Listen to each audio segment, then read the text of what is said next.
ये मेरे पास जो स्क्रीनशॉट है, बल्कि ये मैंने फोटो कॉपी कराई है, लताइफ अशरफी। ये बहुत एक तरीके से मैं अगर इसको ये कहूँ कि तसव्वुफ के मैदान में और तसव्वुफ का जो लिटरेचर है उसमें अपनी मुनफरिद शनाख्त रखता है, तो बिलाशुबा मेरा जुमला ये सही होगा। सुल्तानुल आरिफीन, इमामुल आरिफीन, ज़ुब्दतुस सालिहीन, सनदुत तारिकीन, सुल्तान अशरफ मखदूम समनानी, जिनकी निस्बत से सिलसिले अशरफिया है। आप जो अशरफी कहलाते हैं वो मखदूम अशरफ, उनका नाम है अशरफ, उसी की निस्बत से हम क्या कहते हैं, अशरफी। आले रसूल है, औलादे अली है, सुभान अल्लाह।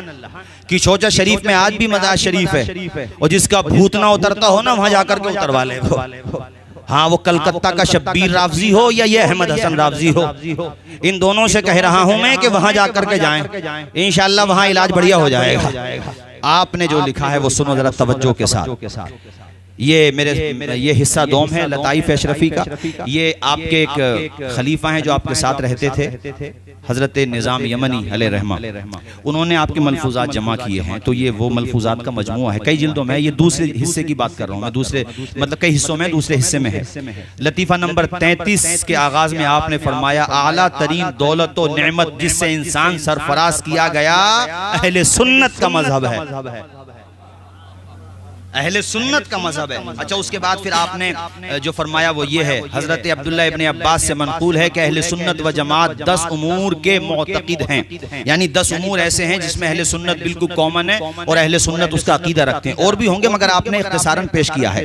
नंबर 1, हजरत क्या कमाल की बात कही है। अब जो हजरात अशरफी निस्बत इस्तेमाल करते हैं, हद अदब में रहते हुए मेरे भाइयों, मेरा तुमसे दर्दमंदाना पैगाम है कि मखदूम पाक की निस्बत से बिलाशुबा हम सबको प्यार है। अगर निस्बत यूज करते हो तो फिर फरमान भी मानो उनका। कल क़यामत के दिन अगर मखदूम पाक ने पूछ लिया कि ये जो तूने अकीदे रखे ये तुझसे किसने बताए थे, मैंने तो कुछ और बताया था, तुमने कुछ और रख लिया। दूसरा, क्या उनके सामने, अरे उस जमाने में तो शिया सुन्नी ही के इख्तिलाफात थे, वो कौन सी चीज थी जो उनके सामने नहीं थी? क्या अम्मार बिन यासिर रज़ियल्लाहु ताला अन्हु जो जलीलुल क़द्र सहाबी रसूल है, उनके हवाले से जो हदीस है कि तुम्हें बागी गिरोह कत्ल करेगा, क्या ये मखदूम पाक के सामने नहीं थी? बोलिए, जोर से बोलिए जरा। तो इसकी जो तौजी तशरी उनके समझ में आई वो सही थी, आज तुम्हारे समझ में आ रही है वो सही है? माज़अल्लाह काफिर तक कहने लगे। हजरत मुआविया को हद हो गई। सुनो, अगर काफिर कहोगे तो कुफ्र का फतवा, मैंने एक तो हुजूर के बारे में झुठला रहे हुजूर का फरमान, और दूसरा देखिए मखदूम पाक ने क्या लिखा वो मैं बताऊंगा तेजी के साथ, सुनो वक्त कम है। नंबर 1, 10 उमूर बताए ना। नंबर 1, दोनों पीरों यानी हजरत अबू बकर और उमर की अफजलियत का कायल होना।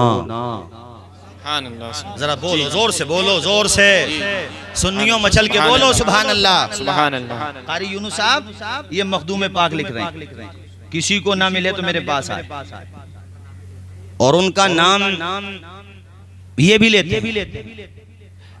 तकफीर करने वालों में खैर कोई ऐसा नहीं है, लेकिन दिल में कपट है, कहीं ना कहीं चुबन है, तो उन्हें इससे सबक हासिल करना चाहिए जो मैं बता रहा हूँ। नंबर 1 बता दिया मैंने, अफजलियत के कायल हैं, यानी अफजलुल बशर बादल अंबियाई बित्तहकीक। नंबर 1 अबू बकर सिद्दीक, नंबर 2 उमर फारूक, नंबर 3 उस्मान गनी और मौला अली। अब तुम कहोगे यार 2 का जिक्र आया अफजलियत में, तो ये हो गए नंबर 1 पे अबू बकर, दूसरे हजरत उमर। यानी दूसरी चीज क्या है, दोनों दामादों, इससे पता चला उस्मान भी दामाद है। दोनों दामादों यानी हजरत उस्मान और हजरत अली की बुजुर्गी तस्लीम करते हैं। अफजलियत दोनों की है मगर ये भी दोनों बुजुर्ग हैं।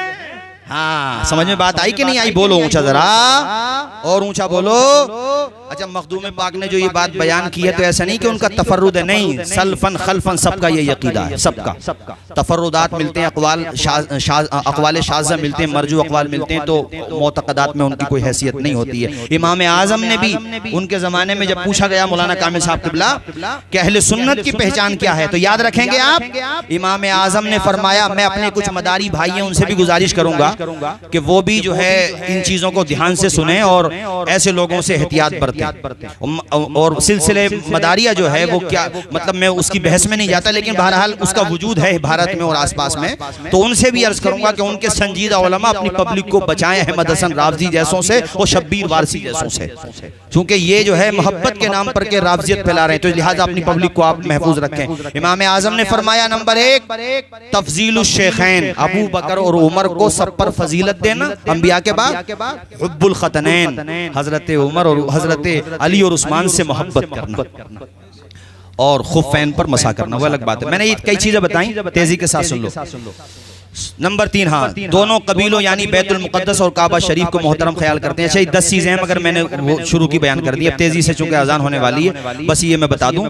हजरत मखदूम पाक ने रावजियों के 12 फिरकों की तफसील बताई है। उसमें बताते बताते आप पहुंचे हैं 10वां फिरका रावजियों में है लाइनिया। क्या नाम बता रहा हूं मैं? लाइनिया।